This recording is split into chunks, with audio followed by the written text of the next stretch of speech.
What if I told you that everything, from the tiniest particle to your own consciousness, runs on a single universal operating system? Well, today we're going to dive into a pretty radical theory that claims to be exactly that, a unified framework for the whole shebang. I know. It sounds like a wild question, right? Something straight out of science fiction. But what's so fascinating is that this new framework suggests there's a single, elegant answer that ties it all together. So let's follow that thread and see where it takes us. All right, so where do we even begin with a theory this big? Well, we've got to go small, like really, really small. We're starting at the quantum level with one simple idea that could completely flip our understanding of reality on its head. Okay, so instead of seeing the quantum world as pure, bubbly randomness, I want you to picture a landscape, a sort of energy field. And in this field, there are these natural valleys or divots. These aren't just random, they're efficient pathways, paths of least resistance that naturally guide energy and create order right out of the gate. And this is the real game changer. The standard view basically says that order is a happy accident, something that just happens by chance if you wait long enough. But this divot view, it says order is inevitable. The universe is built with a grain, a pre-existing structure that is always pushing things toward organization. So that's the physics. Cool. But here's where my mind really started to spin. This isn't just some abstract concept for physicists. The theory suggests that this very same principle scales up to explain how life itself gets started. And get this, we can actually see this happening. In computer simulations, when you let particles follow these divot rules, they don't just bounce around randomly. They start clumping together, self-organizing into these stable, complex structures that look eerily similar to early biological forms. This could be the bridge between simple physics and complex life we've been looking for.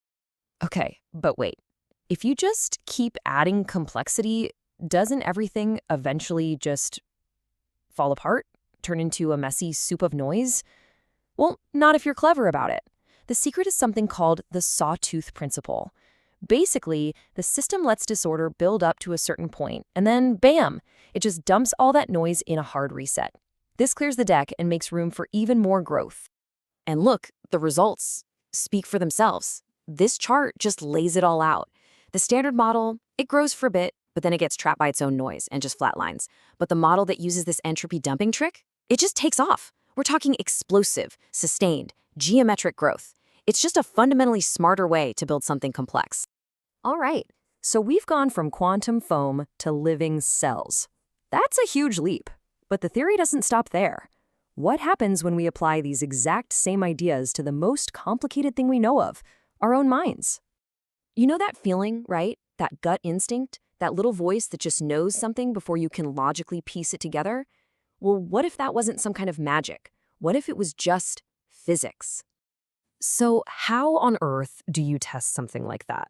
Well, with a pretty clever experiment. People were asked to trade a really fast-moving market on a computer, but then, randomly, the screen would just go black. They had to keep trading completely blind, relying only on the rhythm, the feel of the pattern they had picked up on. So what's going on here? The standard explanation would be, oh, your brain is just a super fast computer matching patterns. But this theory says something way cooler is happening. It's called topological anticipation. You're not just processing old data. You are literally feeling the shape of the energy landscape ahead of you. You feel the pull, the gravity of the right answer before you even get there. And this quote just nails it, doesn't it? Intuition is just acceleration due to gravity and information space. A gut feeling isn't some mystical hunch. It's a physical process. It's like feeling yourself being pulled down the slope of a valley toward the most efficient, stable solution. Okay, so if this one principle governs physics, biology, and consciousness, the next logical question is, can we build something with it? Could we engineer a totally new kind of AI based on this?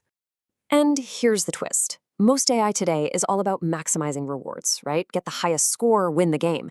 This approach flips that on its head. The AI's main goal isn't to win. Its main goal is to remain stable, to stay calm, to minimize its own internal chaos.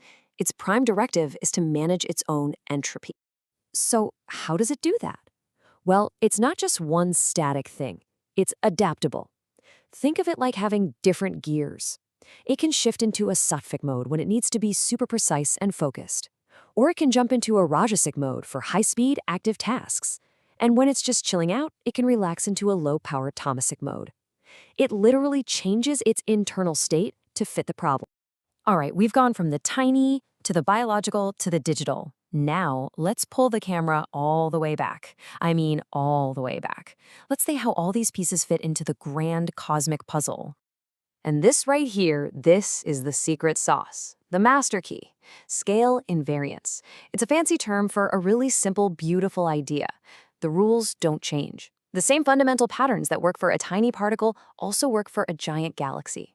So it all starts here, with the simple divots that guide one tiny unit of quantum information. And that same organizing principle scales up, guiding the formation of the first complex building blocks of life. And it just keeps scaling, shaping the informational landscapes in our own heads, creating what we experience as intuition or a gut feeling. Until, unbelievably, you realize that same fundamental pattern is what structures the entire universe itself. It's the same blueprint, just copied over and over, bigger and bigger. And when you let that sink in, wow, it means that reality isn't a collection of separate sciences, physics, biology, psychology, no.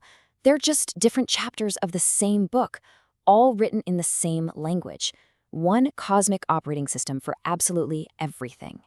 So that leaves us with one last mind-bending question. If reality really is a kind of operating system, if we can truly understand the source code, what comes next? Can we do more than just observe the system? Can we actually become the developers?